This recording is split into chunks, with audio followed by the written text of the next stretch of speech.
जितने भी लोग ऑनलाइन प्लेटफॉर्म पे काम कर रहे हैं, वो द्रास पे काम कर रहे हैं, वो टेलीमार्ट पे काम कर रहे हैं, या इसके अलावा दीगर जगहों पे उन्होंने ऑनलाइन स्टोर बनाए हुए हैं, या उनकी कोई अपनी वेबसाइट है, वहां पे अगर वो अपने प्रोडक्ट को सेल आउट कर रहे हैं, उनकी कोई फिजिकल आउटलेट नहीं भी है, उनके ऊपर जो है वो गवर्नमेंट ने बहुत ज्यादा टैक्स लगा दिया है, और उनको जो है वो अपनी सेल परचेज के ऊपर अब टैक्स जो है वो देना पड़ेगा। अब ये टैक्स जो है वो इनकम टैक्स की मद में लगाया गया है, इसका सेल्स टैक्स से कोई ताल्लुक नहीं है। इससे रिलेटेड जो टैक्स लगाया है वो टोटली इनकम टैक्स ऑर्डिनेंस की डोमेन में जो है वो फॉल करना है। आज की वीडियो में मैं आपको इस बारे में डिटेल में बताऊंगा कि कितना टैक्स लगा है, किस तरीके से ये टैक्स काम करेगा, और जितने भी लोग ऑनलाइन बिजनेस कर रहे हैं, उनके दराज के ऊपर स्टोर है, उनके टेलीमार्ट में या किसी भी जगह पे उन्होंने जो है वो अपने स्टोर्स बनाए हुए हैं, या अगर इसके अलावा उन्होंने अपनी ओपन कोई वेबसाइट बनाई हुई है जिसमें वो कपड़े बेच रहे हैं, मोबाइल फोन बेच रहे हैं, कुछ भी बेच रहे हैं, तो वो किस तरीके से जो है वो इन चीजों के ऊपर जो है वो टैक्स कलेक्ट करेंगे। अपनी वीडियो शुरू करने से पहले मैं आपसे रिक्वेस्ट करूंगा, मेरे फेसबुक पेज को लाइक करें, यूट्यूब चैनल को सब्सक्राइब करें। दूसरा मेरी आपसे रिक्वेस्ट है कि अगर आपको मेरी वीडियो से कोई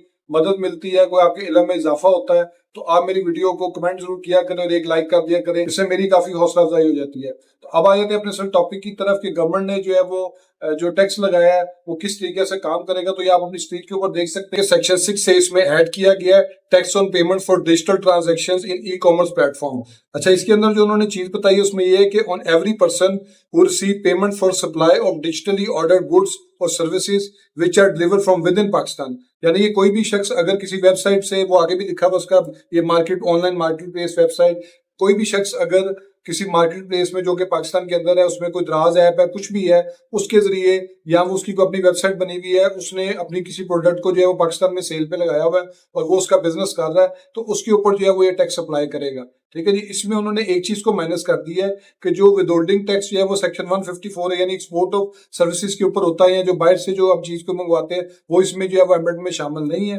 फिर इसके अलावा उन्होंने जो टैक्स की जो इम्पोज करने की जो रेशो बताई है वो उन्होंने बताई है, वो मैं अब आपको बता देता हूँ कि किस तरीके से कैलकुलेट होगा। तो ये आप अपनी स्क्रीन के ऊपर देख सकते हैं कि इसमें अगर तो पेमेंट जो है वो डिजिटल मीन से होगी, बैंकिंग चैनल के जरिए, यानी कोई जैस कैश, इजी पैसा, या उसमें अपने बैंक अकाउंट से किसी कार्ड के जरिए पेमेंट करेगा, तो उसमें जो अमाउंट पे की जाएगी, अगर उस अमाउंट की जो रकम है वो 10,000 रुपए तक, यानी कि जो अमाउंट है, तो उसके ऊपर 1% ऑफ द ग्रॉस अमाउंट जो है ना वो टैक्स लगेगा स्टेट अवे। इसी तरह जो है वो इसमें आप देख सकते हैं कि जहां पे टैक्स जो है वो, जहां पे अमाउंट जो है वो 10,000 से ऊपर है लेकिन 20,000 रुपए से कम है, तो उसमें जो है वो 2% of the gross amount paid जो है वो टैक्स लगेगा। अब जैसे ही वो अमाउंट जो है वो 25,000 रुपए से ऊपर जाएगी, तो उसके ऊपर 0.25% जो है वो फ्लैट टैक्स जो है वो अप्लाई कर दिया जाएगा, जो उस शख्स ने जो है वो कस्टमर से लेना है और उसने वो जमा भी करवाना नहीं, उसको चार्ज किया जाएगा in addition to the income tax, जो उसके वो अलग से टैक्स उसने अपनी इनकम के ऊपर देना है। ये एक तो ये टैक्स हो गया। फिर उसमें ये है कि अगर कोई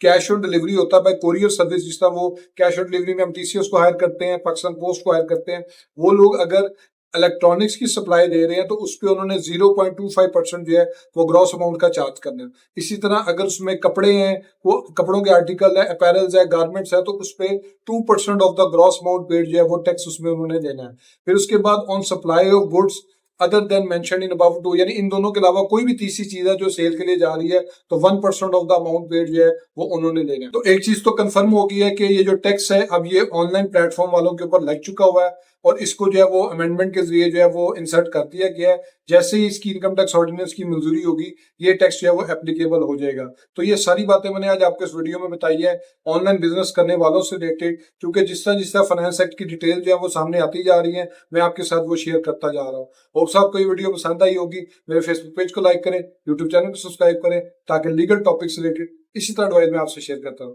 थैंक यू फॉर वॉचिंग।